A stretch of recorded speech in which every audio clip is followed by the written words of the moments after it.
캐나다 이민이 점점 어려워진다. 캐나다 이민 끝이다. 집값도 미친 듯이 오르고 일자리도 없다는데 과연 캐나다에 희망이 있나? 알버타 주정부가 영주권 접수를 중단한 것이 이번이 처음이 아니라는 것을요. 이건 제가 영주권 접수할 때도 같은 일이 있었습니다.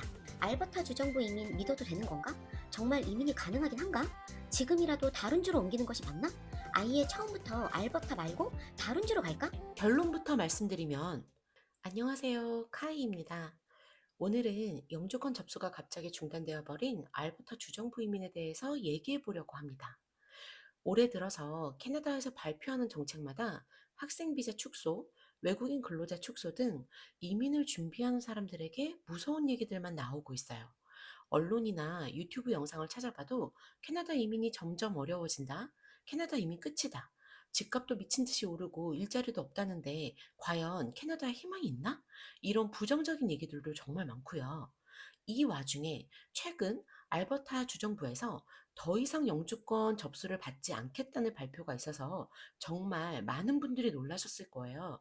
저 역시도 이렇게 연초부터 중단을 할 거라고는 상상도 못 했거든요. 그런데 여러분, 혹시 알고 계셨나요? 알버타 주정부가 영주권 접수를 중단한 것이 이번이 처음이 아니라는 것을요. 이건 제가 영주권 접수할 때도 같은 일이 있었습니다. 이렇게 접수조차 안 되는 상황에서 알버타 주정부 이민 믿어도 되는 건가? 정말 이민이 가능하긴 한가? 지금이라도 다른 주로 옮기는 것이 맞나? 아예 처음부터 알버타 말고 다른 주로 갈까? 여러분, 고민 너무너무 많으시죠? 오늘 영상을 끝까지 보시면 이 고민에 대한 해답을 얻으실 수 있으실 거예요. 결론부터 말씀드리면 알버타는 여전히 영주권을 받는데 아주 쉬운 주에 속합니다. 앞서 제가 말씀드린 것처럼 알버타 주정부에서 영주권 접수 중단을 한 것이 이번이 처음이 아닙니다. 지금 보이는 자료를 보시면 왼쪽에 접수 서류가 너무 많아서 오늘부터 2016년 1월 27일까지 모든 스트림과 카테고리의 신규 어플리케이션 접수를 중단한다 라고 나와 있고, 그 오늘은 2015년 8월 27일인 것으로 확인하실 수가 있으시죠. 그리고 오른쪽에 알버타 주정부에서 올해 2월 15일에 또다시 접수 중단을 발표했습니다. 현재 가지고 있는 서류들을 처리하고 노동 인력 부족을 채우는 것과 같은 우선순위에 집중을 할 거라고 하는데요. 이뿐만이 아니라 2010년에도 접수를 중단한 사례가 있습니다. 단순하게 접수를 중단했다는 이유만으로 이제 알버타 끝이네. 알버타로 이민 못하네. 이렇게 생각을 하신다면 정말 이민에 대해서 잘 모르시는 거예요. 그 이유를 지금부터 제가 말씀드릴게요. 먼저 제가 앞으로 이민법이라는 말을 자주 할 텐데요. 여기서 이민법은 법, 그 자체의 의미라기보다는 영주권 신청 자격 조건을 뜻한다고 생각하시면 좋을 것 같아요. 우리가 주로 이민법이 바뀌었다고 하는 것은 법령이 바뀌었다는 것보다 이민을 하는 방법이 바뀌었다는 뜻이니까요. 여러분께서 캐나다 이민을 생각 중이시라면 항상 생각하고 계셔야 하시는 것이 이민법은 뭐 이렇게든 저렇게든 계속 바뀐다는 거예요. 특히 주정부는 그 주 상황에 따라 빠르게 또 자주 바뀌게 됩니다. 여러분께서 이민법이 바뀌었다는 소식을 접할 때 가장 중요하게 생각하셔야 되는 부분이 있어요. 이걸 모르시면 계속해서 카더라 통신에 이리저리 휘둘리실 거예요.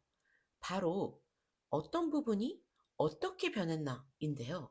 지금 얘기 중인 알버타를 예를 들어서 말씀드려 볼게요. 자, 지금 알버타 주정부가 영주권 접수를 중단했어요.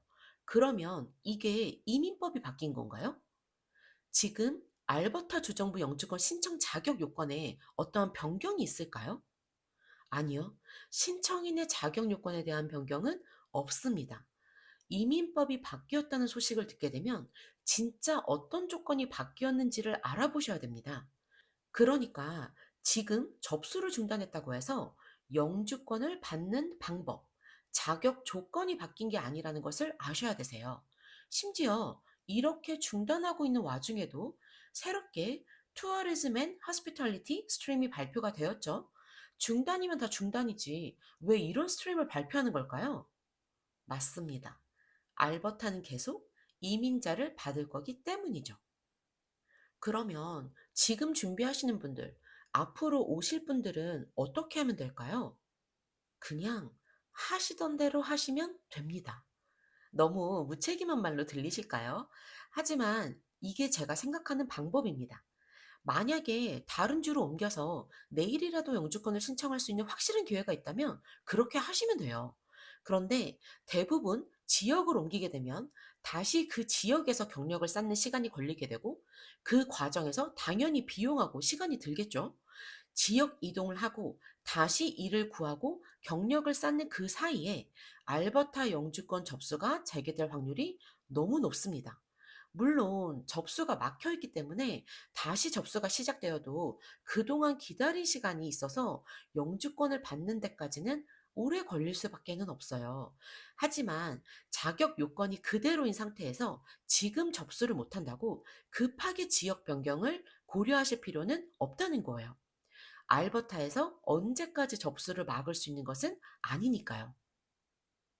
제가 잠깐 말씀드린 것처럼 제 영주권을 신청하고 있었던 시절에도 같은 일이 있었어요. 그게 바로 2015년이었거든요. 저는 운 좋게 그해 4월에 접수를 해서 중단이 되는 시기를 가까스로 피하긴 했어요.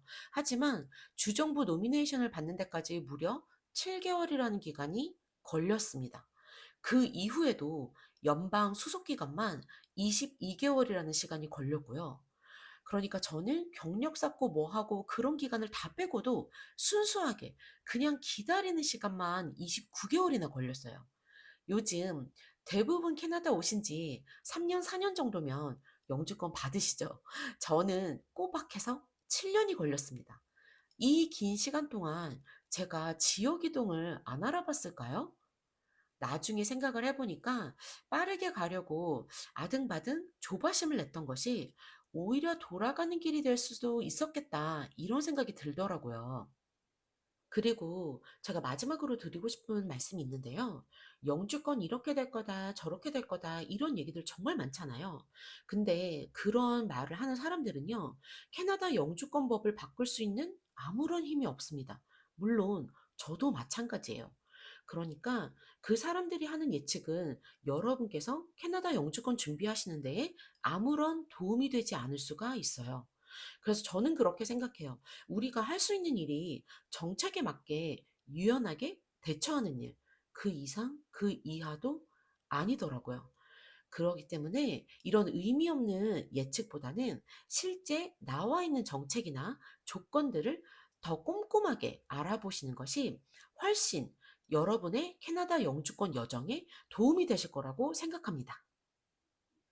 오늘 영상이 알버타 영주권 받으려고 했는데 이러지도 저러지도 못하고 마음이 혼란스럽고 복잡했던 분들께 조금이라도 도움이 되셨으면 좋겠습니다. 여기까지 봐주신 분들은 다른 분들보다는 더 빠르게 영주권 받으시기를 바라고요. 가시기 전에 구독, 좋아요 부탁드리겠습니다. 오늘도 영상 봐주셔서 감사합니다.